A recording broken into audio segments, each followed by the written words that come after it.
श्री गुरु नानक पाद पंकज बंदन, पाद पंकज सिमरो अंगद दोख निकंदन, दोख निकंदन। अमरदास गुर हृदय त्यामो, हृदय। श्री गुरु रामदास गुण गावो, श्री गुरु रामदास गुण। गुरु अर्जन विघ्नन के नाशक, विघ्नन के नाशक। गुरु हरगोबिंद शुभ मत प्रकाश, शुभ मत पर।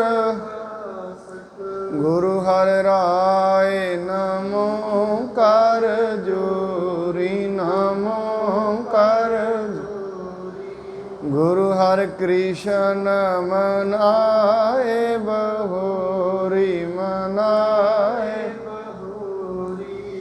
तेग बहादुर परम कृपाला जी, परम कृपाला। गुरु गोबिंद सिंह विसाला, गुरु गोबिंद सिंह विसाला।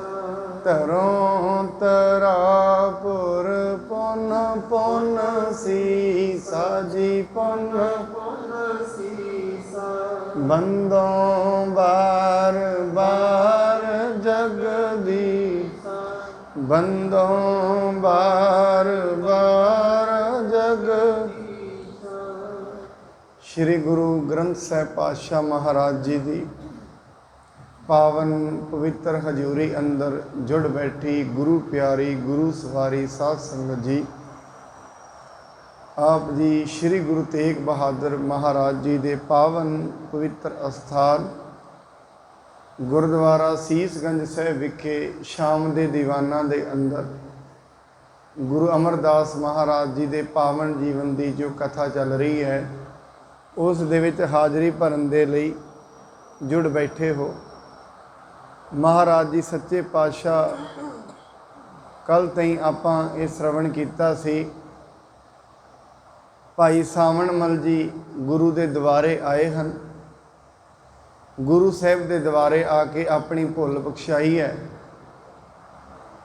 नाल दी नाल बेनती की महाराज राजे दियां नाल राणियां भी आईयां ने, आप जी कृपा करो वो भी दरबार दे विच आके आप जी के दर्शन कर सकन। आओ हुण जिवें अगे दी कथा चलदी है बड़े प्रेम सत्कार दे नाल श्रवण करिए। कथा आरंभ करन तो पहला गुरु जी वालों बख्शे हुए गुरु मंत्र नाल सांझ पाइए। सतनाम श्री वाहेगुरु साहिब जी, सतनाम श्री वाहेगुरु साहिब जी। दोहरा जुग लोकन सुख दात लहे, सावन बल हर खाए। दो जुगां दी दात लैके दो लोकां दी दात लैके बड़ा खुश होया सावन मल।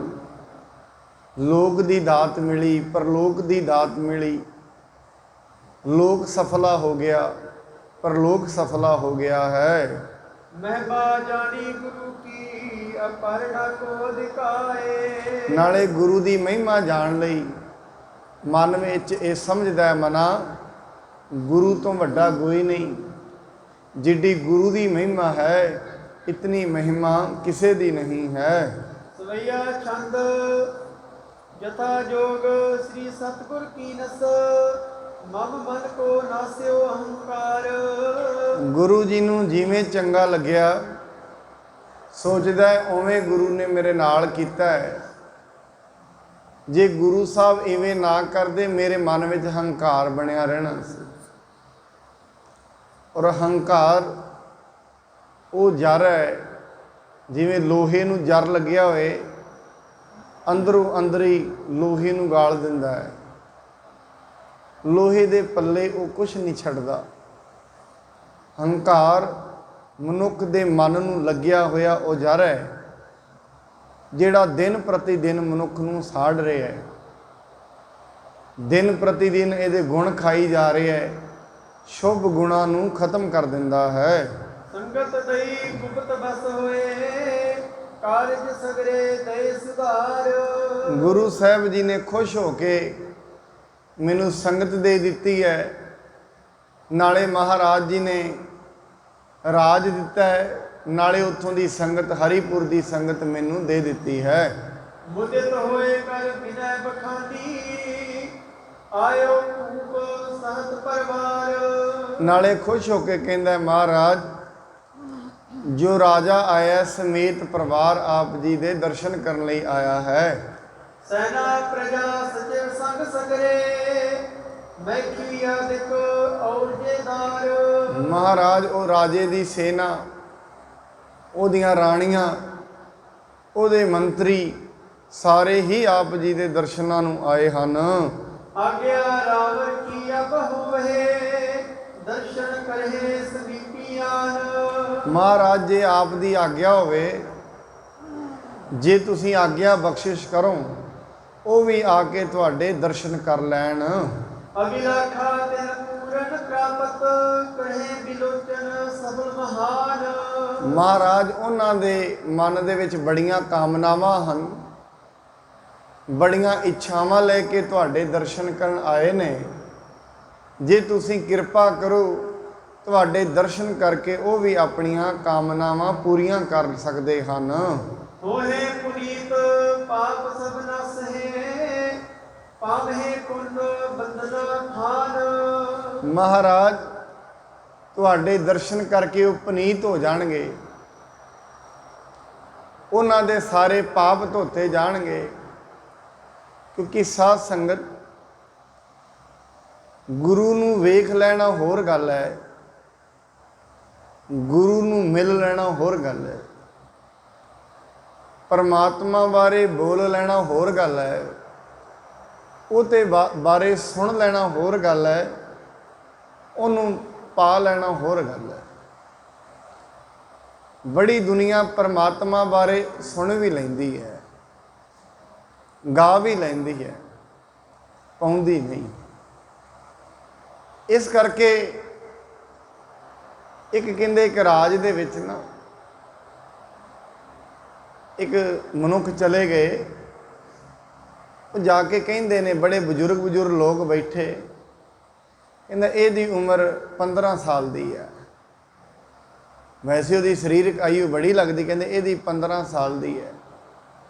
ਦੂਜੇ ਨੂੰ ਕਹਿੰਦਾ ਇਹਦੀ 20 ਸਾਲ ਦੀ ਹੈ, ਕਿਸੇ ਨੂੰ ਕਹਿੰਦਾ 10 ਸਾਲ ਦੀ ਹੈ।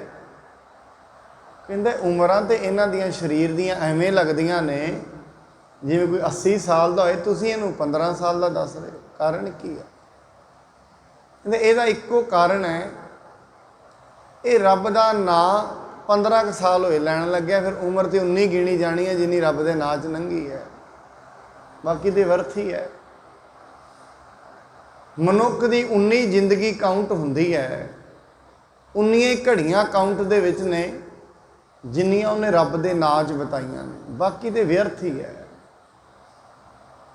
ਮਹਾਰਾਜ ਬਾਣੀ 'ਚ ਵੀ ਕਹਿੰਦੇ ਨੇ, ਕਹਿੰਦੇ ਇਹ ਮਨੁੱਖਾ ਜਨਮ ਤੇਰਾ ਮਿਲਿਆ ਤੈਨੂੰ, ਜਿਹੜਾ ਰੱਬ ਦੀ ਯਾਦ 'ਚ ਨਹੀਂ ਨਾ ਗਿਆ ਉਹ ਵਿਅਰਥ ਗਿਆ। ਔਰ ਗੁਰਬਾਣੀ ਕਹਿੰਦੀ ਹੈ ਮਨੁੱਖ ਇੱਕ ਨਸ਼ੇ ਵਿੱਚ ਹੈ। ਉਹ ਨਸ਼ਾ ਕਿਸੇ ਨੂੰ, ਹਰੇਕ ਕਿਸੇ ਨੂੰ ਵੱਖੋ ਵੱਖਰਾ ਹੈ। ਕਈ ਵਾਰੀ ਨਸ਼ਾ ਮਨੁੱਖ ਸਰੀਰ ਦੇ ਥਾਣੀ ਪੀਂਦਾ ਹੈ, ਮੂੰਹ ਥਾਣੀ ਪੀਂਦਾ ਹੈ, ਕੋਈ ਦਾਰੂ ਪੀਂਦਾ ਹੈ, ਕੋਈ ਗੋਲੀਆਂ, ਹਰੇਕ ਪ੍ਰਕਾਰ ਦੇ ਨਸ਼ੇ ਨੇ। ਪੀ ਲਿਆ ਉਹਦੇ ਨਾਲ ਉਹਦਾ ਸਰੀਰ ਡੈਡ ਹੋ ਜਾਂਦਾ, ਉਹਨੂੰ ਸੁੱਧ ਹੀ ਨਹੀਂ ਰਹਿੰਦੀ ਦੁਨੀਆ ਦੀ। ਇੱਕ ਨਸ਼ਾ ਮਨ ਨੇ ਕੀਤਾ ਹੋਇਆ ਜਿਹਦੇ ਨਾਲ ਪਰਮਾਤਮਾ ਦੀ ਸੁੱਧ ਹੀ ਨਹੀਂ ਰਹਿੰਦੀ। ਉਹਨੇ ਐਸਾ ਕੀਤਾ ਹੋਇਆ ਇਹਨੂੰ ਪਰਮਾਤਮਾ ਹੀ ਭੁੱਲ ਗਿਆ। ਇਹ ਏਡਾ ਵੱਡਾ ਨਸ਼ਾ ਹੈ। ਸ਼ਾਇਦ ਸਰੀਰ ਦਾ ਨਸ਼ਾ ਛਡਾਉਣ ਵਾਸਤੇ ਨਸ਼ਾ ਮੁਕਤੀ ਕੇਂਦਰ ਬਣੇ ਨੇ। ਇਹ ਮਨ ਦੇ ਗਲੋਂ ਵਿਕਾਰਾਂ ਦੇ ਨਸ਼ੇ ਲਾਉਣ ਵਾਸਤੇ ਇਹ ਗੁਰਦੁਆਰੇ ਨੇ, ਮੰਦਰ ਨੇ, ਮਸਜਿਦਾਂ ਨੇ। ਹੁਣ ਮਨੁੱਖ ਇਹਨਾਂ ਵਿੱਚ ਬਹਿ ਕੇ ਹੀ ਰਾਜੀ ਨਹੀਂ। ਕਿਉਂ? ਇਹਨੂੰ ਇਹ ਵੀ ਹੰਕਾਰ ਹੋ ਗਿਆ ਮੈਂ ਠੀਕ ਹਾਂ। ਇਹਨੂੰ ਇਹ ਨਹੀਂ ਮੈਂ ਰੋਗੀ ਹਾਂ, ਇਹ ਨਹੀਂ। ਕਿਉਂਕਿ ਜੇ ਮਨੁੱਖ ਨੂੰ ਇਹ ਪਤਾ ਲੱਗ ਜਾਏ ਨਾ ਮੈਂ ਰੋਗੀ ਹਾਂ, ਫਿਰ ਤੇ ਠੀਕ ਹੋ ਸਕਦਾ ਹੈ। ਸਭ ਤੋਂ ਵੱਡੀ ਗੱਲ ਇਹਨੂੰ ਇਹ ਵੀ ਹੰਕਾਰ ਹੋ ਗਿਆ ਮੈਂ ਠੀਕ ਹਾਂ, ਬਸ ਇਹਦਾ ਭਲਾ ਹੀ ਨਹੀਂ ਹੋਣ ਦੇ ਰਿਹਾ। ਹਰੇਕ ਮਨੁੱਖ ਨੂੰ ਆਪਣੇ ਉੱਤੇ ਮਾਣ ਇਹ ਹੈ ਮੈਂ ਠੀਕ ਹਾਂ, ਬਸ। ਇਸ ਕਰਕੇ ਜਦੋਂ ਵੀ ਲੋਭ ਦੀ ਕਥਾ ਚੱਲਦੀ ਹੈ, ਕ੍ਰੋਧ ਦੀ ਚੱਲਦੀ ਹੈ, ਅਹੰਕਾਰ ਦੀ ਚੱਲਦੀ ਹੈ, ਮਨੁੱਖ ਨੂੰ ਇਵੇਂ ਲੱਗਦਾ ਮੈਂ ਠੀਕ ਹਾਂ, ਹੰਕਾਰੀ ਮੇਰੇ ਨਾਲ ਦੇ ਨੇ, ਕ੍ਰੋਧੀ ਮੇਰੇ ਗਵਾਂਢੀ ਨੇ, ਮੇਰੇ ਪਰਿਵਾਰ ਦੇ ਨੇ, ਮੈਂ ਠੀਕ ਹਾਂ। ਇਸ ਕਰਕੇ ਕਦੀ ਪਰਿਵਾਰ ਦੇ ਵਿੱਚ ਕੋਈ ਗੱਲ ਹੋ ਜਾਏ ਮਨੁੱਖ ਆਪਣਾ ਕਸੂਰ ਕਦੇ ਨਹੀਂ ਕੱਢਦਾ। ਜ਼ਿੰਦਗੀ ਵਿੱਚ ਕਿਸੇ ਵੀ ਮੋੜ ਤੇ ਮਨੁੱਖ ਆਪਣਾ ਕਸੂਰ ਨਹੀਂ ਕੱਢੇਗਾ।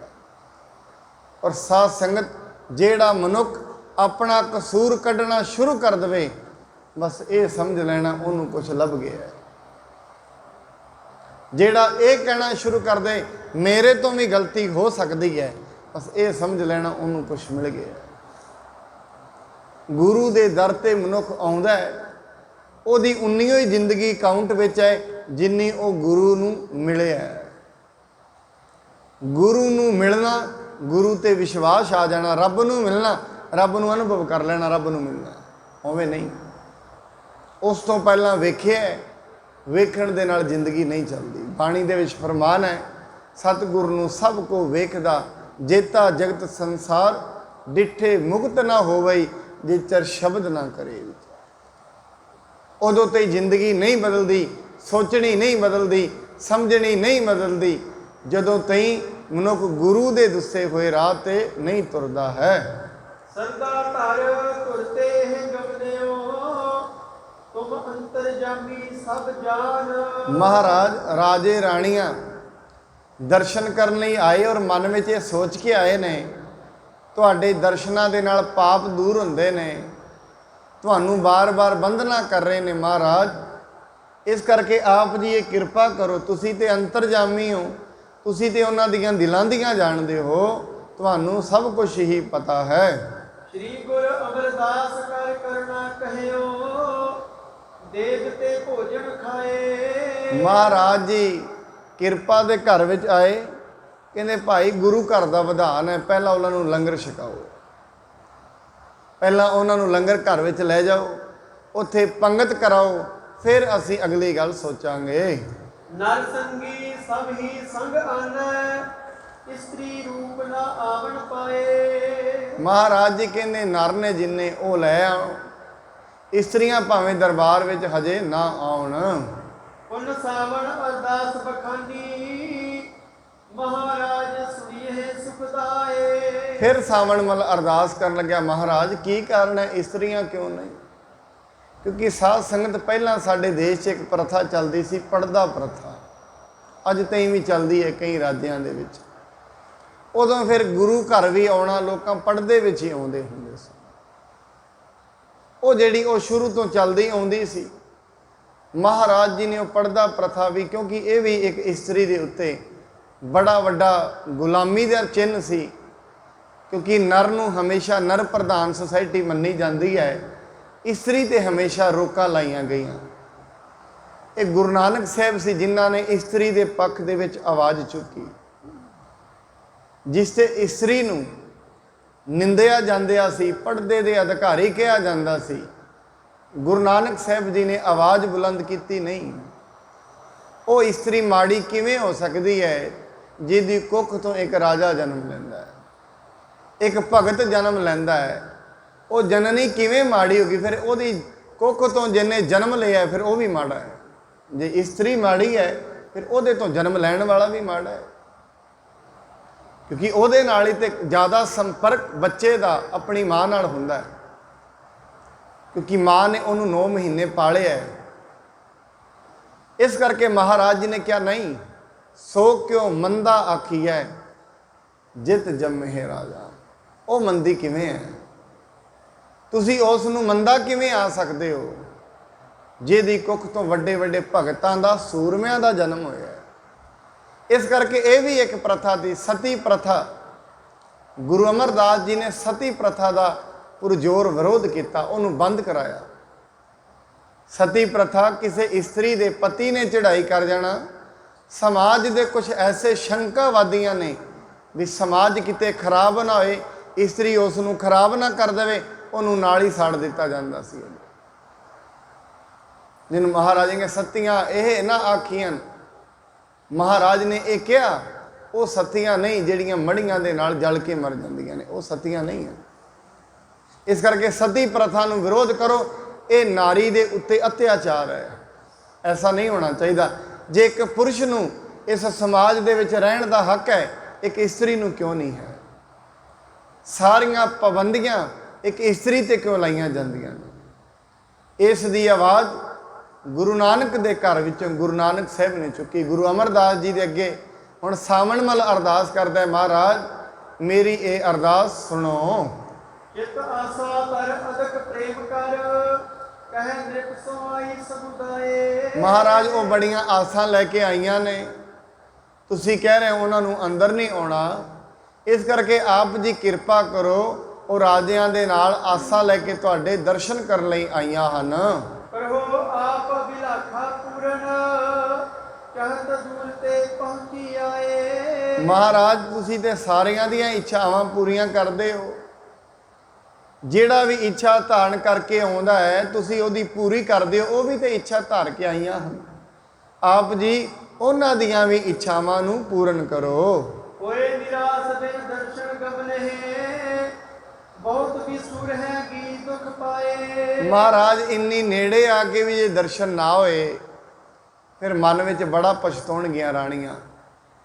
ਇਸ ਕਰਕੇ ਐਸਾ ਨਾ ਕਰੋ। ਹੁਣ ਤੇ ਬੜਾ ਨਜ਼ਦੀਕ ਆ ਗਈਆਂ ਨੇ, ਜੇ ਇੱਥੇ ਆ ਕੇ ਵੀ ਤੁਹਾਡੇ ਦਰਸ਼ਨ ਨਾ ਕੀਤੇ ਉਹਨਾਂ ਦੇ ਵਾਸਤੇ ਇਹ ਵਡਭਾਗ ਦਾ ਨਹੀਂ ਮੰਦੇ ਭਾਗ ਦਾ ਕੰਮ ਬਣ ਜਾਏਗਾ। ਦਇਆ ਕਰਨ ਕੋ ਗਿਰਦ ਸੰਭਾਲੋ, ਆਇਸ ਦੇਹੋ ਸਕਲ ਦਰਸਾਏ। ਮਹਾਰਾਜ ਤੁਹਾਡਾ ਤੇ ਸੁਭਾਅ ਦਇਆ ਕਰਨ ਦਾ ਹੈ। ਆਪਣੇ ਦਇਆ ਦੇ ਘਰ ਵਿੱਚ ਆਓ, ਆਪਣੇ ਦਇਆ ਕਰਨ ਵਾਲੇ ਸੁਭਾਅ ਨੂੰ ਪਛਾਣੋ। ਮਹਾਰਾਜ ਮੈਂ ਤੁਹਾਡੇ ਅੱਗੇ ਬਾਰ-ਬਾਰ ਬੇਨਤੀ ਕਰਦਾ, ਆਪ ਜੀ ਇਹ ਉਹਨਾਂ ਨੂੰ ਆਰਡਰ ਦਿਓ, ਉਹ ਵੀ ਆ ਕੇ ਤੁਹਾਡੇ ਦਰਸ਼ਨ ਕਰ ਲੈਣ। ਦਇਆ ਕਰਨ ਕੋ ਬਿਰਦ ਸੰਭਾਲੋ, ਆਇਸ ਦੇਹੋ ਸਕਲ ਦਰਸਾਏ। ਮਹਾਰਾਜ ਉਹਨਾਂ ਨੂੰ ਆਪਣਾ ਆਦੇਸ਼ ਦਿਓ, ਉਹ ਆ ਕੇ ਤੁਹਾਡੇ ਦਰਸ਼ਨ ਕਰ ਲੈਣ। ਤਰੈ ਪਾਵਣੀ ਸਕਲ ਭਾਵਨੀ, ਗੁਰ ਜੀ ਪਖਬਹੋ ਤਿਨੈ ਬੁਲਾਏ। ਮਹਾਰਾਜ ਸਾਰੀਆਂ ਇਸਤਰੀਆਂ ਨੇ ਬਹੁਤ ਸ਼ਰਧਾ ਧਾਰਨ ਕੀਤੀ ਹੋਈ ਹੈ। ਆਪ ਜੀ ਕਿਰਪਾ ਕਰੋ, ਉਹ ਸਾਰੀਆਂ ਰਾਣੀਆਂ ਆਪ ਜੀ ਦੇ ਦਰਸ਼ਨ ਕਰ ਲੈਣ। ਤਬ ਸਤਿਗੁਰ ਆਇਸ ਇਮ ਕੀਨਸ, ਜਿਤਕ ਭਾਰ ਜਾ ਨ੍ਰਿਪ ਕੀ ਹੋਏ। ਮਹਾਰਾਜ ਜੀ ਨੇ ਫਿਰ ਆਗਿਆ ਕੀਤੀ, ਕਹਿੰਦੇ ਭਾਈ ਜਿੰਨੀਆਂ ਵੀ ਰਾਣੀਆਂ ਉਹ ਰਾਜੇ ਦੀਆਂ ਨਾਲ ਆਈਆਂ ਹਨ।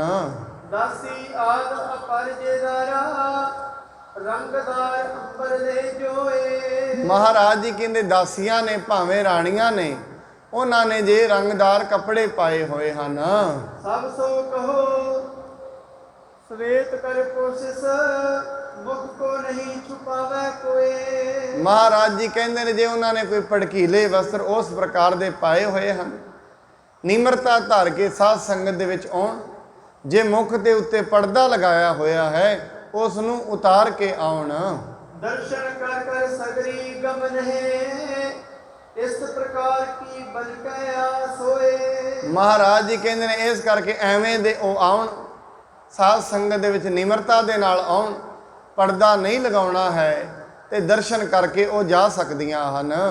ਦੇਗ ਆਹਾਰ ਅਚਹਿ ਨ ਸੰਕਹੇ, ਦਰਸਹਿ ਨ ਲਾਜਹਿ ਮਨ ਬਾਹੇ। ਮਹਾਰਾਜ ਜੀ ਕਹਿੰਦੇ ਲੰਗਰ ਵਿੱਚ ਭੋਜਨ ਕਿਸੇ ਸ਼ੰਕੇ ਤੋਂ ਬਗੈਰ ਛਕਣਾ, ਕਿਉਂਕਿ ਪਹਿਲਾਂ ਵਰਣ ਵੰਡ ਦਾ ਟਾਈਮ ਸੀ, ਜਿੱਥੇ ਇੱਕ ਗਰੀਬ ਸ਼ੂਦਰ ਬਹਿ ਕੇ ਲੰਗਰ ਛਕ ਰਿਹਾ ਹੈ, ਇੱਕ ਉੱਚੀ ਕੁੱਲ ਵਾਲਾ ਉੱਥੇ ਲੰਗਰ ਨਹੀਂ ਸੀ ਛਕਦਾ ਹੁੰਦਾ। ਇਸੇ ਤਰੀਕ ਨੂੰ, ਇਸੇ ਚੀਜ਼ ਨੂੰ ਦੂਰ ਕਰਦਿਆਂ ਸ਼੍ਰੀ ਗੁਰੂ ਨਾਨਕ ਸਾਹਿਬ ਜੀ ਮਹਾਰਾਜ ਨੇ ਲਾਲੋ ਦੇ ਘਰ ਲੰਗਰ ਛਕਿਆ। ਔਰ ਇਹਦਾ ਬੜਾ ਵੱਡਾ ਬਵਾਲ ਧਰਮ ਦੇ ਉਸ ਸਮੇਂ ਦੇ ਜਿਹੜੇ ਪ੍ਰਮੁੱਖ ਮਨੁੱਖ ਸਨ, ਜਿਹੜੀ ਵੀ ਉਹ ਜਾਤੀ ਪ੍ਰਮੁੱਖ ਸੀ, ਉਹਨੇ ਬੜਾ ਇਸ ਚੀਜ਼ ਦਾ ਵਿਰੋਧ ਕੀਤਾ। ਗੁਰੂ ਨਾਨਕ ਸਾਹਿਬ ਜੀ ਇੱਕ ਉੱਚੀ ਕੁੱਲ ਤੋਂ ਹੋ ਗਏ, ਇੱਕ ਨੀਵੀਂ ਕੁੱਲ ਵਾਲੇ ਦੇ ਘਰ ਲੰਗਰ ਕਿਵੇਂ ਛਕ ਸਕਦੇ? महाराज जी कहने एक ते बिना शंके तो लंगर छकन और बिना शंके तो ही दर्शन करने ਹਨ। इम दर्शन को कहे आन कर जे तिल के चित में अत चाहे। हाँ, जे ਉਹਨਾਂ ਦੇ ਚਿੱਤ ਵਿੱਚ ਇੰਨੀ ਚਾਹ ਹੈ ਫਿਰ ਬਿਨਾ ਸ਼ੰਕੇ ਤੋਂ ਅੰਦਰ ਆਉਣ ਤੇ ਉਹ ਦਰਸ਼ਨ ਕਰ ਸਕਦੀਆਂ ਹਨ। सावन सुन कर कहते गमनियो गुर आयस को कहते बाहे। ਇਹ ਫਿਰ ਭਾਈ ਸਾਵਣ ਮਲ ਜੀ ਗੁਰੂ ਜੀ ਦੀ ਆਗਿਆ ਲੈ ਕੇ ਉਹਨਾਂ ਦੇ ਕੋਲ ਚਲਾ ਗਿਆ ਤੇ ਉਹਨਾਂ ਨੂੰ ਜਾ ਕੇ ਸਾਰੀ ਵਾਰਤਾ ਦੱਸੀ ਹੈ। मैं कहे वो विद अस ठहराई देन दर्श ते मन है नाहे। ਕਹਿੰਦੇ ਮਹਾਰਾਜ ਜੀ ਨੇ ਭਾਈ ਸਾਵਣ ਮਲ ਨੇ ਕਿਹਾ ਕਹਿੰਦੇ ਗੁਰੂ ਜੀ ਤੇ ਨਹੀਂ ਸਨ ਮੰਨ ਰਹੇ ਦਰਸ਼ਨਾਂ ਵਾਸਤੇ, ਪਰ ਮੈਂ ਉਹਨਾਂ ਅੱਗੇ ਬੇਨਤੀ ਕੀਤੀ ਹੈ ਤੇ ਉਹਨਾਂ ਨੇ ਇਹ ਦੋ ਗੱਲਾਂ ਮੁਕਰਰ ਕੀਤੀਆਂ ਹਨ। स्त्री नह हजूर में पहुँचे बरजी रहे वहिर के थान। ਕਹਿੰਦੇ ਇਸਤਰੀਆਂ ਹਜੂਰ ਦੇ ਪਾਸ ਨਹੀਂ ਪਹੁੰਚਦੀਆਂ, ਵੈਸੇ ਉਹ ਬਾਹਰ ਹੀ ਰੁਕੀਆਂ ਰਹਿੰਦੀਆਂ ਹਨ। नमो करत बिन देखण ते सब तुमको इस विद कीन बखान। ਕਹਿੰਦੇ ਮਹਾਰਾਜ ਜੀ ਨੂੰ ਉਹ ਮਹਾਰਾਜ ਜੀ ਨੇ ਕਿਹਾ ਵੀ ਆਪ ਜੀ ਅੰਦਰ ਆ ਕੇ ਦਰਬਾਰ ਦੇ ਵਿੱਚ ਦਰਸ਼ਨ ਕਰ ਸਕਦੇ ਹੋ। सेत वस्त्र पहरावो सबको उन पावे दर्शन इत आन।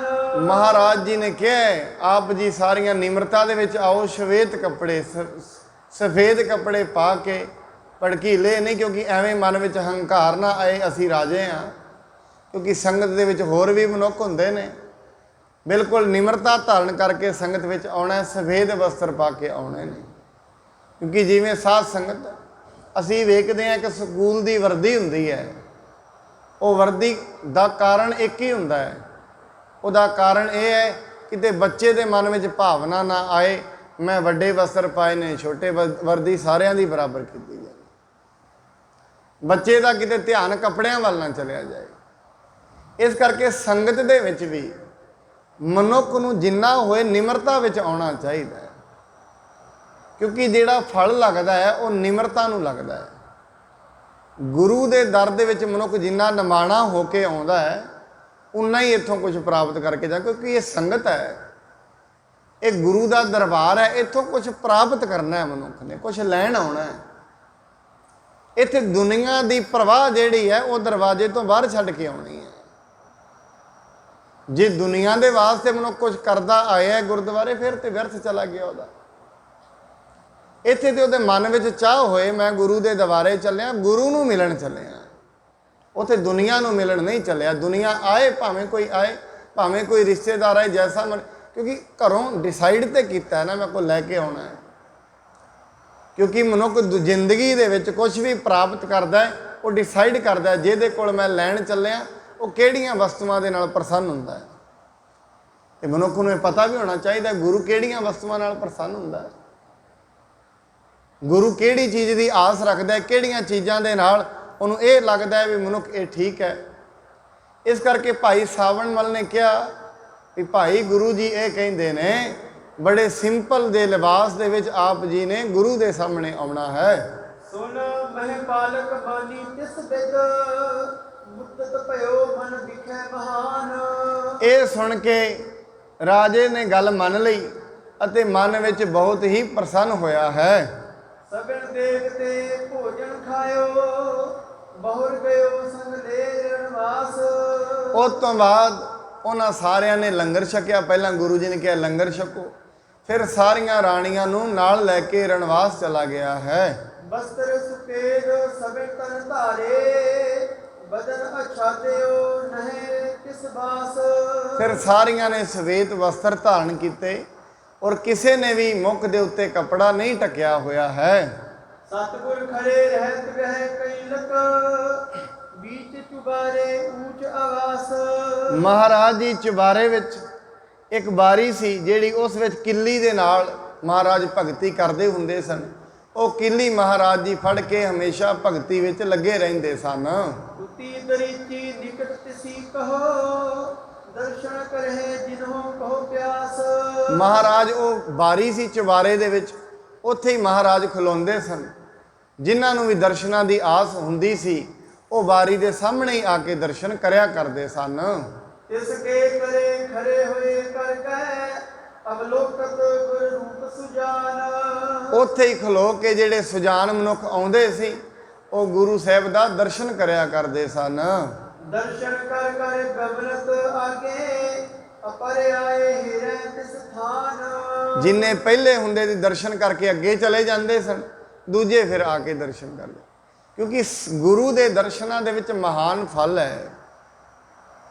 ਜਦੋਂ ਮਨੁੱਖ ਗੁਰੂ ਦੇ ਦਰਸ਼ਨ ਆਸਾਂ ਧਾਰ ਕੇ ਕਰਦਾ ਹੈ ਉਹਨੂੰ ਬੜਾ ਕੁਝ ਪ੍ਰਾਪਤ ਹੁੰਦਾ ਹੈ ਸਾਧ ਸੰਗਤ।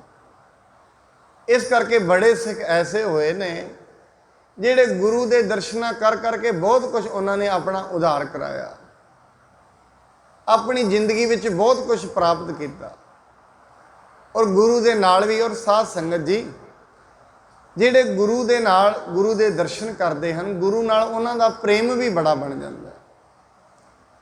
ਭਾਈ ਮਰਦਾਨਾ ਜੀ ਗੁਰੂ ਨਾਨਕ ਸਾਹਿਬ ਜੀ ਦੇ ਨਾਲ ਹੀ ਰਹੇ ਔਰ ਇੰਨਾ ਪ੍ਰੇਮ ਬਣ ਗਿਆ, ਕਈ ਵਾਰੀ ਮਹਾਰਾਜ ਜੀ ਦੇ ਨਾਲ ਲੜ ਵੀ ਪੈਂਦੇ ਸਨ। ਬਾਬਾ ਮੈਂ ਨਹੀਂ ਤੇਰੇ ਨਾਲ ਅੱਗੇ ਜਾਣਾ, ਮੈਨੂੰ ਤੇ ਭੁੱਖਾ ਰਹਿਣਾ ਪੈਂਦਾ, ਮੈਂ ਨਹੀਂ ਜਾਣਾ। ਪ੍ਰੇਮ ਵੱਧ ਗਿਆ ਮਹਾਰਾਜ ਨਾਲ। ਕਹਿੰਦੇ ਇੱਕ ਦਿਨ ਵਾਹ ਕਿਤੇ ਭੁੱਖ ਲੱਗੀ ਤੇ ਨਾਲ ਹੀ ਕਹਿਣ ਲੱਗੇ ਮਹਾਰਾਜ ਨੂੰ, ਕਹਿੰਦੇ ਮਹਾਰਾਜ ਮੈਂ ਆਪਣੇ ਘਰ ਵਾਪਸ ਜਾਣਾ ਮਿਲਣ ਲਈ। ਮਹਾਰਾਜ ਕਹਿੰਦੇ ਹਜੇ ਨਾ ਜਾ ਮਰਦਾਨਿਆਂ, ਫਿਰ ਚਲਾ ਜਾਈ। ਕਹਿੰਦੇ ਮੈਂ ਹੁਣ ਹੀ ਜਾਣਾ ਹੈ। ਮਹਾਰਾਜ ਜੀ ਕਹਿੰਦੇ ਅੱਗੇ ਤੈਨੂੰ ਕਿਸੇ ਬਲਾ ਨੇ ਫੜ ਲੈਣਾ, ਰਹਿਣ ਦੇ ਤੂੰ ਰਹਿ। ਨਹੀਂ ਮਹਾਰਾਜ ਮੈਂ ਜਾਣਾ ਹੀ ਜਾਣਾ ਹੈ। ਮਹਾਰਾਜ ਕਹਿੰਦੇ ਵੀ ਜਾਣ ਵਾਲਿਆਂ ਨੂੰ ਕੌਣ ਰੁਕਦਾ, ਚਲਾ ਜਾ। ਭਾਈ ਮਰਦਾਨਾ ਮਹਾਰਾਜ ਜੀ ਦੇ ਨਾਲ ਨਾਲੇ ਭੁੱਖਾ ਵੀ ਸੀ, ਥੋੜਾ ਲੜਿਆ ਵੀ ਸੀ, ਚੱਲ ਪਿਆ ਜੰਗਲ ਵੱਲ ਨੂੰ ਤੇ ਕਹਿੰਦਾ ਚਾਹੁੰਦਾ ਚੱਲ ਅੱਜ ਠੀਕ ਹੈ, ਹੁਣ ਜਾ ਕੇ ਘਰ ਜਾ ਕੇ ਲੰਗਰ ਪਾਣੀ ਤੇ ਛਕਾਂਗਾ, ਨਾਲ ਘਰਦਿਆਂ ਨੂੰ ਮਿਲਾਂਗੇ। ਇੰਨਾ ਟਾਈਮ ਹੋ ਗਿਆ। ਪਰ ਸਾਧ ਸੰਗਤ ਜਿੰਨੀ ਕੁਰਬਾਨੀ ਭਾਈ ਮਰਦਾਨੇ ਦੀ ਹੈ ਨਾ, ਇੰਨੀ ਕੁਰਬਾਨੀ ਕਿਸੇ ਦੀ ਨਹੀਂ ਹੋ ਸਕਦੀ। ਜਿਸ ਦਿਨ ਉਹ ਗੁਰੂ ਨਾਨਕ ਸਾਹਿਬ ਨਾਲ ਲੱਗੇ ਉਸ ਦਿਨ ਉਹ ਗੁਰੂ ਨਾਨਕ ਨਹੀਂ ਸਨ ਦੁਨੀਆ ਦੀ ਨਜ਼ਰ 'ਚ, ਲੋਕੀ ਕੁਰਈਆ ਕਹਿੰਦੇ ਸਨ ਉਸ ਦਿਨ। ਉਹ ਤੇ ਬੇਬੇ ਨਾਨਕੀ ਉਹ ਭੈਣ ਜਿਨ੍ਹਾਂ ਨੇ ਗੁਰੂ ਨਾਨਕ ਨੂੰ ਪਹਿਲਾਂ ਪਛਾਣਿਆ, ਫਿਰ ਰਾਏ ਬੁਲਾਰ ਨੇ ਪਛਾਣਿਆ ਤੇ ਭਾਈ ਮਰਦਾਨੇ ਨੇ ਪਛਾਣਿਆ। ਘਰ ਦੇ ਵਿੱਚ ਕੋਈ ਇਹ ਨਹੀਂ ਭਾਈ ਮਰਦਾਨਾ ਘਰੋਂ ਬੜਾ ਅਮੀਰ ਸੀ, ਸਿਰਫ ਉਹਨਾਂ ਦਾ ਕੰਮ ਰਾਸੀ ਦਾ ਸੀ। ਉਹਨਾਂ ਕੋ ਕੰਮ ਘਰਦਿਆਂ ਨੂੰ ਵੇਖੋ ਛੱਡ ਕੇ ਗੁਰੂ ਦੇ ਨਾਲ ਪਿਆਰ, ਗੁਰੂ ਨਾਲ ਤੁਰਿਆ। ਕਿੰਨੀ ਦੁਨੀਆ 'ਚ ਭਾਈ ਮਰਦਾਨੇ ਨੇ ਮਹਾਰਾਜ ਨਾਲ ਪ੍ਰਚਾਰ ਕੀਤਾ। ਤੁਰ ਪਿਆ, ਜੰਗਲ ਵਿੱਚ ਆਇਆ, ਅੱਗੇ ਕੋਡੇ ਰਾਖਸ਼ ਨੇ ਭਾਈ ਮਰਦਾਨੇ ਨੂੰ ਫੜ ਲਿਆ ਤੇ ਕੋਡਾ ਕਹਿੰਦਾ ਬੜੇ ਦਿਨ ਹੋ ਗਏ ਨੇ ਮੈਨੂੰ ਵੀ ਕੁਝ ਖਾਧੇ, ਅੱਜ ਤੈਨੂੰ ਖਾਵਾਂਗਾ। ਭੀਲ ਜਾਤੀ ਦਾ ਉਹ ਤੇ ਮਰਦਾਨਾ ਸੋਚਦਾ ਬਣਾ ਹੁਣ ਕੀ ਬਣੇਗਾ ਤੇਰਾ, ਹੁਣ ਇਹਨੂੰ ਤੈਨੇ ਮਾਰ ਦੇਣਾ ਹੈ। ਫਿਰ ਮਨ ਵਿੱਚ ਆਇਆ ਵੀ ਗੁਰੂ ਨੂੰ ਜਿੱਥੇ ਯਾਦ ਕਰੀਏ ਗੁਰੂ ਤੇ ਉੱਥੇ ਹੀ ਸਹਾਈ ਹੁੰਦਾ ਹੈ। ਮਨਾ ਅੱਖਾਂ ਬੰਦ ਕਰ, ਇੱਕ ਵਾਰੀ ਗੁਰੂ ਨਾਨਕ ਨੂੰ ਪੁਕਾਰ। ਗੁਰੂ ਨਾਨਕ ਨੇ ਤੇ ਨਾਲੋਂ ਨਾਲ ਹੀ ਆ ਜਾਣਾ, ਕੋਈ ਇੰਨਾ ਵਿਸ਼ਵਾਸ ਸੀ ਉਹਨੂੰ ਗੁਰੂ ਨਾਨਕ ਤੇ। ਭਾਈ ਮਰਦਾਨੇ ਨੇ ਨੇਤਰ ਬੰਦ ਕੀਤੇ, ਮਹਾਰਾਜ ਅੱਗੇ ਅਰਦਾਸ ਕੀਤੀ, ਸਾਹਿਬ ਜੀ ਤੁਹਾਡਾ ਹੁਕਮ ਨਹੀਂ ਮੰਨਿਆ ਤੇ ਮੈਂ ਚੱਲ ਕੇ ਤੇਰੇ ਕੋਲ ਆ ਗਿਆ, ਮੈਨੂੰ ਤੇ ਫੜ ਲਿਆ ਮਸੀਹ। ਜਾਕੋ ਮੁਸ਼ਕਲ ਅਤ ਬਣੇ ਢੋਈ ਕਰੇ ਰਹਿੰਦੇ। ਗੁਰਬਾਣੀ ਕਹਿੰਦੇ ਕਹੋ ਨਾਨਕ ਅਬ ਓਟ ਹਰ ਗੱਜ ਜਿਉ ਹੋ ਸਹਾਏ। ਮਹਾਰਾਜ ਸਾਰੇ ਆਸਰੇ ਭੱਜ ਗਏ ਨੇ, ਹੁਣ ਤੁਹਾਡਾ ਹੀ ਆਸਰਾ ਹੈ, ਕਿਰਪਾ ਕਰੋ। ਇਹਨੇ ਇੱਧਰ ਗੁਰੂ ਨਾਨਕ ਸਾਹਿਬ ਭਾਈ ਬਾਲੇ ਨੂੰ ਕਹਿੰਦੇ ਬਾਲਿਆ ਚੱਲ ਮਰਦਾਨੇ ਨੂੰ ਫੜ ਲਿਆ ਉਹਨੇ, ਰਾਖਸ਼ ਨੂੰ ਛਡਾਈਏ ਉਹਨੂੰ ਚੱਲ ਕੇ। ਮਹਾਰਾਜ ਕਹਿੰਦੇ ਭਾਈ ਬਾਲਾ ਕਹਿੰਦਾ ਮਹਾਰਾਜ ਲੜਕੇ ਗਏ ਹੈ। ਕਹਿੰਦੇ ਭਾਵੇਂ ਲੜਕੇ ਗਏ ਹੈ, ਉਹਦਾ ਲੜਨਾ ਵੀ ਪਿਆਰ ਵਾਲਾ ਹੈ, ਉਹ ਨਾਰਾਜ਼ਗੀ ਨਹੀਂ ਹੈ। ਜਿਵੇਂ ਇੱਕ ਬੱਚਾ ਆਪਣੇ ਮਾਂ-ਬਾਪ ਨਾਲ ਲੜ ਪੈਂਦਾ ਹੈ, ਇੱਕ ਸਿੱਖ ਵੀ ਲੜ ਪੈਂਦਾ ਹੈ।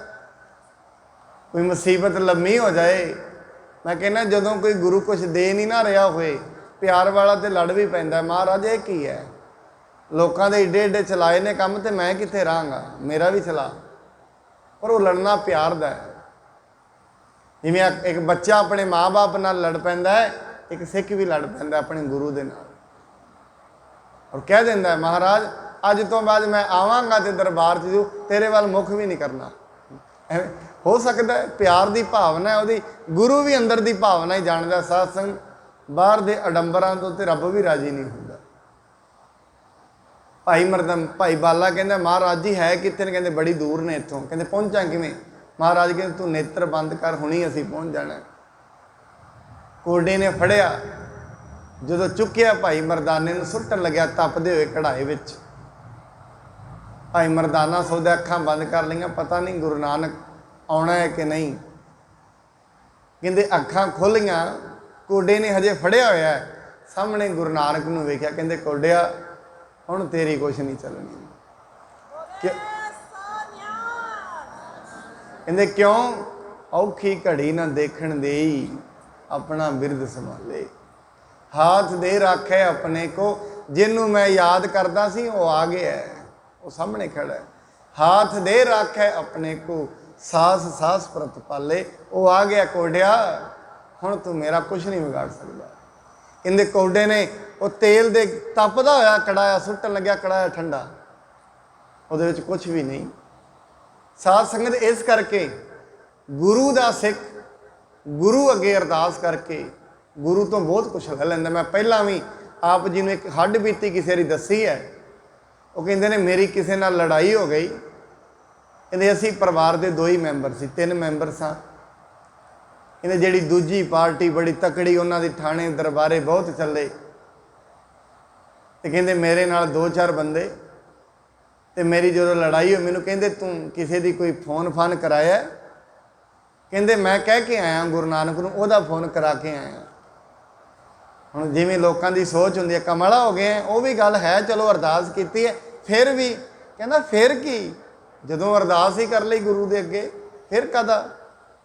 ਕਹਿੰਦੇ ਨਹੀਂ ਤੂੰ ਕਮਲਾ ਹੋ ਗਿਆ।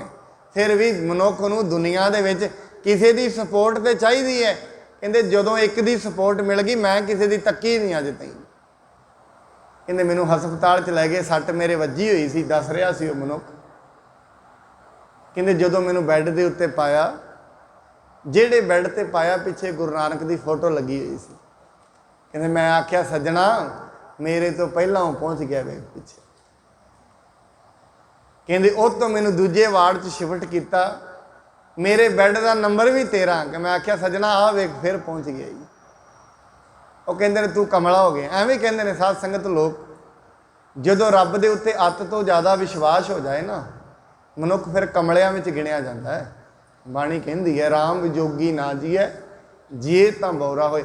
19 ਕੁ ਦੇਰ ਦੁਨੀਆ ਨੂੰ ਚੰਗਾ ਲੱਗਦਾ ਜਦੋਂ ਕਿਤੇ ਦੁਨੀਆ ਵਰਗਾ ਹੈ।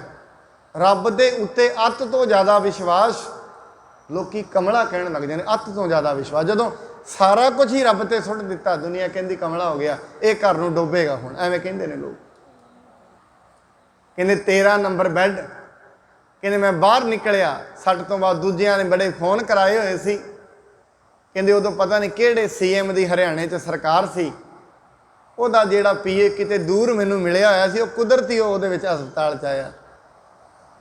ਕਹਿੰਦੇ ਦੱਸ ਸੱਜਣਾ ਤੈਨੂੰ ਕੀ ਕੰਮ ਹੈ? ਕਹਿੰਦੇ ਤੇਰੇ ਸੱਟ ਕਿਵੇਂ? ਕਹਿੰਦੇ ਫਲਾਣਿਆ ਮਾਰੀ ਹੈ। ਕਹਿੰਦੇ ਕੋਈ ਫੋਨ ਫਾਨ? ਕਹਿੰਦੇ ਮੇਰਾ ਤੇ ਗੁਰੂ ਨਾਨਕ ਹੈ। ਕਹਿੰਦਾ ਚੱਲ ਮੈਂ ਤੇਰਾ ਫੋਨ ਕਰਦਾ। ਉਹ CM ਦਾ PA ਕਿੱਥੇ ਉਹਨੇ ਆਉਣਾ ਸੀ? ਜਦੋਂ ਗੁਰੂ ਸਹਾਈ ਹੁੰਦਾ ਹੈ, ਔਖੀ ਘੜੀ ਨਾ ਦੇਖਣ ਦੇ ਨਾਲ ਸਹਾਈ ਹੁੰਦਾ ਹੈ। ਹੁਣ ਭਾਈ ਸਾਵਣ ਮੱਲ ਹੈ, ਸਾਵਣ ਮੱਲ ਕਹਿੰਦਾ ਰਾਜੇ ਨੂੰ, ਰਾਜਾ ਮੈਂ ਸਾਰਾ ਕੁਝ ਕਹਿ ਕੇ ਆਇਆ ਮਹਾਰਾਜ ਜੀ ਨੂੰ, ਆਪ ਜੀ ਉਹਨਾਂ ਦੇ ਦਰਸ਼ਨ ਕਰ ਸਕਦੇ ਹੋ। ਦੇਸ਼ ਪ੍ਰਦੇਸ਼ ਨਿੱਕੀ ਬੜ ਸੰਗਤ, ਇਸੀ ਰੀਤ ਦਸਤ ਹੈ ਆਨ। ਦੇਸ਼ਾਂ ਵਿਦੇਸ਼ਾਂ ਦੀ ਸੰਗਤ ਆਉਂਦੀ ਹੈ, ਮਹਾਰਾਜ ਜੀ ਦੀ ਇਸੇ ਤਰੀਕੇ ਦੇ ਨਾਲ ਉਹ ਦਰਸ਼ਨ ਕਰੀ ਜਾਂਦੀ ਹੈ। ਅੰਗੀਕਾਰ ਅਕੋਰ ਕਰੇ ਰਹਿ, ਏਕ ਦਿਵਸ ਕੋ ਰਹਿਤ ਖਾਨ। ਮਹਾਰਾਜ ਜੀ ਦਾ ਕਿੱਡਾ ਸੁਭਾਅ ਸੀ, ਕਿਸੇ ਦੀ ਆਈ ਹੋਈ ਭੇਟਾ ਵੀ ਨਹੀਂ ਸੀ ਰੱਖਦੇ ਇੱਕ ਦਿਨ ਤੋਂ ਜ਼ਿਆਦਾ। ਨਾ ਭਾਈ ਮੈਂ ਤੇਰੀਆਂ ਭੇਟਾਵਾਂ ਦਾ ਕੀ ਕਰਨਾ, ਮੈਂ ਕਿਹੜਾ ਘਰ ਬਣਾਉਣਾ ਵੱਡਾ, ਆਪਣੀਆਂ ਭੇਟਾਵਾਂ ਵੀ ਲੈ ਜਾ। ਸਿਰਫ ਇੱਕ ਦਿਨ ਦਾ ਰਾਸ਼ਨ ਜਿਹੜਾ ਗੁਰੂ ਘਰ ਦੇ ਵਿੱਚ ਚੱਲਦਾ ਹੈ, ਅੱਜ ਦਾ ਰੱਖ ਜਾ, ਮੈਂ ਤੇ ਕੱਲ ਦਾ ਜੋੜਨ ਦਾ ਸੰਕਲਪ ਹੀ ਨਹੀਂ ਰੱਖਿਆ ਹੈ। ਇਹ ਬਿਲ ਯਾਦ ਕਰੀ ਸ੍ਰੀ ਗੁਰੂ ਜੀ, ਨਿਕਟ ਸਿੱਖ ਇਸ ਬਦ ਕੋ ਜਾਨ। ਇਹ ਜਿਹੜੀ ਮਰਿਆਦਾ ਗੁਰੂ ਜੀ ਨੇ ਕਾਇਮ ਕੀਤੀ ਹੋਈ ਸੀ, ਜਿਹੜੇ ਵੀ ਸਿੱਖ ਗੁਰੂ ਸਾਹਿਬ ਜੀ ਦੇ ਨਜ਼ਦੀਕ ਰਹਿੰਦੇ ਸਨ, ਸੋਈ ਕਰਹਿ ਅਪਰ ਰਹਿ ਬਖਤ ਹੈ, ਮਹਿ ਪਾਲਕ ਆਇਓ ਤਿਸ ਥਾਨ। ਕਹਿੰਦੇ ਜਿਹੜੇ ਵੀ ਉਹ ਨੇੜੇ ਰਹਿੰਦੇ ਸਨ, ਆ ਜਿਹੜੀ ਵਿਧੀ ਹੈ ਸਿਰਫ ਇੱਕ ਦਿਨ ਦੀ, ਇਹ ਉਹ ਸਾਰੇ ਜਿੰਨੇ ਵੀ ਮਹਾਰਾਜ ਦੇ ਕੋਲ ਰਹਿੰਦੇ ਸਨ ਸਾਰੇ ਹੀ ਇਸ ਨੂੰ ਪੁਗਾਇਆ ਕਰਦੇ ਸਨ। ਸਨਮੁਖ ਖੜੇ ਹੋਏ ਗੁਰ ਦਰਸੇ ਹਾਥ ਜੋੜ ਬੰਦਨ ਕੋ ਠਾਨ। ਫਿਰ ਰਾਜਾ ਵੀ ਉਸੇ ਥਾਂ ਤੇ ਆ ਗਿਆ ਜਿੱਥੇ ਗੁਰੂ ਜੀ ਬਾਰੀ ਦੇ ਵਿੱਚ ਖੜੇ ਸਨ, ਹੱਥ ਜੋੜ ਕੇ ਮਹਾਰਾਜ ਦੇ ਦਰਸ਼ਨ ਕਰ ਰਿਹਾ ਹੈ। ਉੱਤਮ ਅਧਿਕ ਅਕੋਰਣ ਕੋ ਤਪ ਅਰਪਣ ਲਾਗਿਓ ਬਿਨੈ ਬਖਾਨ। ਬੜੀ ਵਧੀਆ ਵਧੀਆ ਉਹ ਮਹਾਰਾਜ ਦੇ ਸਾਹਮਣੇ ਭੇਟਾਵਾਂ ਰੱਖਣ ਲੱਗਿਆ ਹੈ ਅਤੇ ਮੁਖ ਤੋਂ ਬਿਨੈ ਉਚਾਰੀ ਹੈ। ਸਭ ਬਿਦ ਤਬ ਸਿੱਖਣ ਸਮਝਾਈ ਫੇਰ ਨਮੋ ਕਰ ਕੀਨ ਪਿਆਨ। ਫਿਰ ਸਿੱਖਾਂ ਨੇ ਸਮਝਾ ਦਿੱਤਾ, ਭਾਈ ਗੁਰੂ ਨੇ ਤੇਰੀਆਂ ਭੇਟਾਵਾਂ ਇੰਨੀਆਂ ਨਹੀਂ ਰੱਖਣੀਆਂ, ਇਹ ਕਿਸੇ ਦੀ ਵੀ ਭੇਟਾ ਇੱਥੇ ਨਹੀਂ ਰੱਖਦੇ ਹਨ। ਪੁਨ ਸਜੀਵਨ ਦਰਸੇ ਸ੍ਰੀ ਸਤਗੁਰ ਅਰ ਸੈਨਾ ਕੇ ਲੋਕ ਮਹਾਨ। ਫਿਰ ਜਿਹੜੇ ਮੰਤਰੀ ਸਨ ਉਹਨਾਂ ਨੇ ਦਰਸ਼ਨ ਕੀਤੇ, ਹੋਰ ਵੀ ਜਿਹੜੇ ਸਿਆਣੇ ਲੋਕ ਉਹਦੇ ਰਾਜੇ ਦੇ ਨਾਲ ਆਏ ਸਨ ਉਹ ਗੁਰੂ ਜੀ ਦੇ ਦਰਸ਼ਨ ਕਰ ਰਹੇ ਹਨ। ਮੈਂ ਕੀ ਸਹਿਤ ਅਪਰਜੇਦਾਰਾ ਵਿਸੁੱਧ ਬਸਤਰ ਜੁਤ ਬੰਧਨ ਖਾਰ।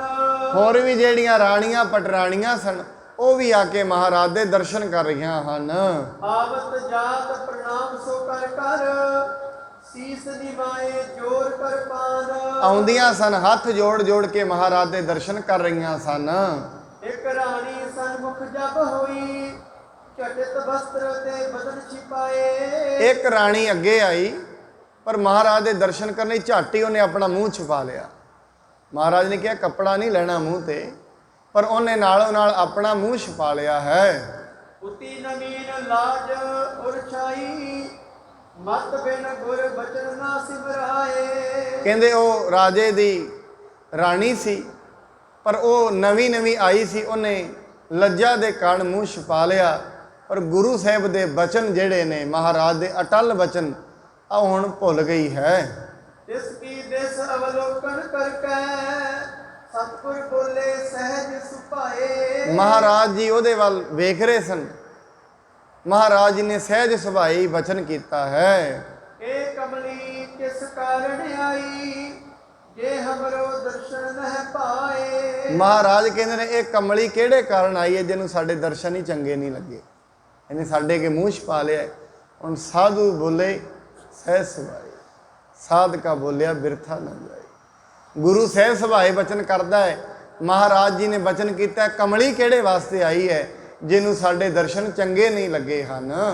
ਤਤ ਛਿਨ ਸੁਧ ਬੁੱਧ ਨਾਸ ਭਈ ਤਿਸ ਬਸਤਰ ਉਤਾਰਤ ਦੀਏ ਬਗਾਏ। ਇੱਕ ਦਿਨ ਉਹ ਕਮਲੀ ਹੋ ਗਈ, ਮਤ ਵੀ ਭੁੱਲ ਗਈ, ਬੁੱਧ ਵੀ ਭੁੱਲ ਗਈ, ਨਾਲੋਂ ਨਾਲ ਆਪਣੇ ਕੱਪੜੇ ਪਾੜ ਰਹੀ ਹੈ। ਪਾਏ ਅਚਾਨਕ ਗਈ ਬਹਿਰ ਕੋ ਮਾਨਵ ਘੇਰ ਰਹੇ ਸਮੁਦਾਏ। ਨਾਲ ਦੀ ਨਾਲ ਕਮਲੀ ਹੋ ਕੇ ਸੰਗਤ ਤੋਂ ਬਾਹਰ ਭੱਜ ਪਈ ਹੈ।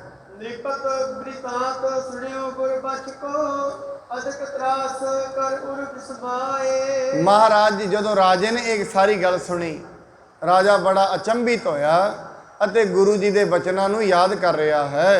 ਸਰਦਾ ਵਧੀ ਅਮੋਗ ਵਾਕਿਆਸ ਜਿਮ ਰਗ ਭਰ ਕੇ ਸਰ ਸਫਲਾਏ। ਉਹਦੀ ਸ਼ਰਧਾ ਗੁਰੂ ਜੀ ਦੇ ਵਧੀ ਤੇ ਸੋਚਦਾ ਹੈ ਗੁਰੂ ਦੇ ਮੁਖ ਤੋਂ ਨਿਕਲੇ ਹੋਏ ਤੀਰ ਤੇ ਸਿੱਧੇ ਹੀ ਚੱਲਦੇ ਨੇ, ਇਹਨਾਂ ਦੇ ਵਿੱਚ ਕੋਈ ਰੋਕ ਪਾਉਣ ਵਾਲਾ ਨਹੀਂ, ਕਿਉਂਕਿ ਸਾਧ ਸੰਗਤ ਗੁਰੂ ਦਾ ਜਿਹੜਾ ਬਚਨ ਹੈ, ਕਿਹਾ ਹੋਇਆ ਬਚਨ, ਉਹ ਅਟਲ ਹੁੰਦਾ ਹੈ। ਗੁਰਬਾਣੀ ਦੇ ਜਿੰਨੇ ਬਚਨ ਅਸੀਂ ਪੜ੍ਹਦੇ ਹਾਂ ਇੱਕ ਇੱਕ ਬਚਨ ਅਟਲ ਹੈ। ਸਵੇਰੇ ਅਸੀਂ ਸੁਖਮਣੀ ਸਾਹਿਬ ਦੀ ਕਥਾ ਕਰ ਰਹੇ ਸੀ, ਉਹਦੇ ਵਿੱਚ ਮਹਾਰਾਜ ਨੇ ਦੱਸੇ ਨੇ 70-80 ਬਚਨ ਦੱਸੇ ਨੇ ਵੀ ਨਾਮ ਜਪਣ ਵਾਲੇ ਨੂੰ ਕੀ ਕੀ ਮਿਲਦਾ ਹੈ। ਹੁਣ ਉਹਨਾਂ ਦੇ ਵਿੱਚੋਂ ਜੇ ਇੱਕ ਵੀ ਬਚਨ ਕੋਈ ਜ਼ਿੰਦਗੀ 'ਚ ਧਾਰਨ ਕਰ ਲਵੇ, ਬਸ ਨਾਲੋਂ ਨਾਲ ਅੱਗੇ ਤੋਂ ਕੋਈ ਅਟਲ ਹੈ ਬਚਨ।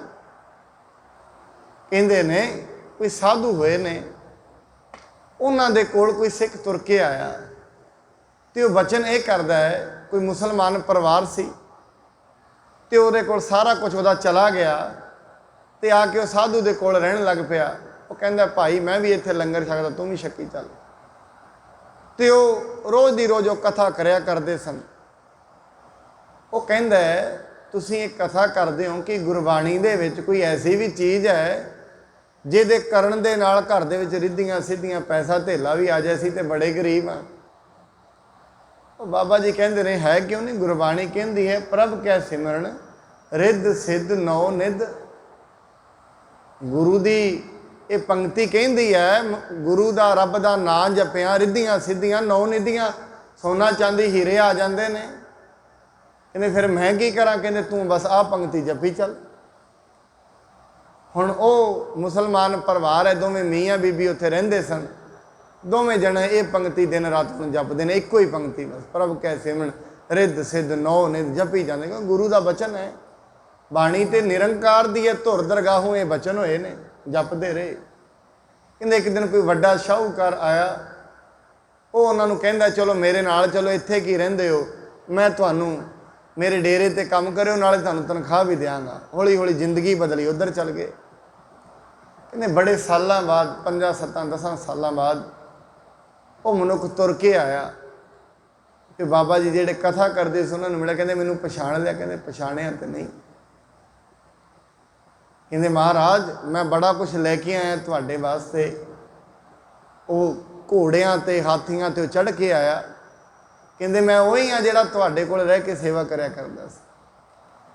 ਕਹਿੰਦੇ ਮਹਾਰਾਜ ਮੇਰੇ ਕੋਲ ਬੜਾ ਕੁਝ ਆ ਗਿਆ, ਪੰਕਤੀ ਮੈਂ ਜਪਦਾ ਰਿਹਾ ਵਿਸ਼ਵਾਸ ਨਾਲ, ਪ੍ਰਭ ਕੈ ਸਿਮਰਨ ਰਿੱਧ ਸਿੱਧ 9 ਨਿਧ, ਬੜਾ ਕੁਝ ਮੇਰੇ ਕੋਲ ਆ ਗਿਆ। ਅੱਜ ਮੇਰੇ ਕੋਲ ਕਹਿੰਦਾ 200-250 ਕਿੱਲਾ ਜ਼ਮੀਨ ਹੈ, 250-300 ਕਿੱਲਾ। ਮੇਰੇ 4 ਲੜਕੇ ਨੇ, ਬਹੁਤ ਕੁਝ ਹੈ।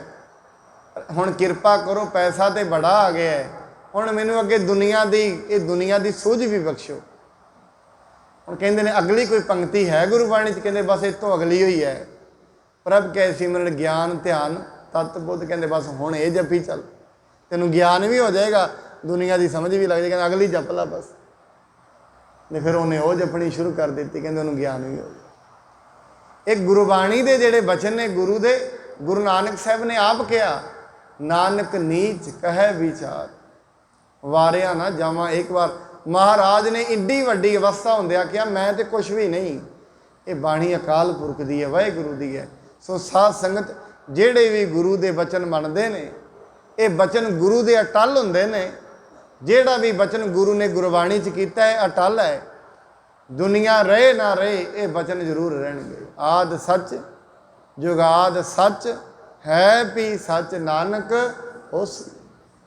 ਜਦੋਂ ਤਾਈਂ ਦੁਨੀਆ ਰਹੇਗੀ ਇਹ ਗੁਰਬਾਣੀ ਸੱਚਾਈ ਐਵੇਂ ਹੀ ਰਹਿਣੀ ਹੈ। ਗੁਰੂ ਜੀ ਕਿਰਪਾ ਕਰਨ, ਸਭਨਾਂ ਨੂੰ ਨਾਮ ਦੀ ਦਾਤ, ਗੁਰਬਾਣੀ ਗੁਰਸਿੱਖੀ ਦੀ ਦਾਤ ਬਖਸ਼ਣ। ਕੱਲ੍ਹ ਨੂੰ ਜਿਹੜੀ ਹੁਣ ਰਾਣੀ ਕਮਲੀ ਹੋ ਗਈ ਹੈ, ਕਿਵੇਂ ਮਹਾਰਾਜ ਹੁਣ ਉਹਨੂੰ ਠੀਕ ਹੋਣ ਦਾ ਵਰ ਦਿੰਦੇ ਨੇ, ਉਹ ਜਿਹੜੀ ਹੁਣ ਅਗਲੀ ਕਥਾ ਕੱਲ੍ਹ ਦੇ ਦੀਵਾਨਾਂ ਦੇ ਵਿੱਚ ਆਪਾਂ ਸਰਵਣ ਕਰਾਂਗੇ। ਗੁਰੂ ਜੀ ਕਿਰਪਾ ਕਰਨ, ਸਭਨਾਂ ਨੂੰ ਘਰਾਂ ਪਰਿਵਾਰਾਂ 'ਚ ਸੁੱਖ ਸ਼ਾਂਤੀ, ਨਾਮ ਦੀ ਦਾਤ, ਗੁਰਬਾਣੀ ਗੁਰਸਿੱਖੀ ਦੀ ਦਾਤ ਬਖਸ਼ਣ। ਇੰਨੀਆਂ ਬੇਨਤੀਆਂ ਪ੍ਰਵਾਨ। ਵਾਹਿਗੁਰੂ ਜੀ ਕਾ ਖਾਲਸਾ, ਵਾਹਿਗੁਰੂ ਜੀ ਕੀ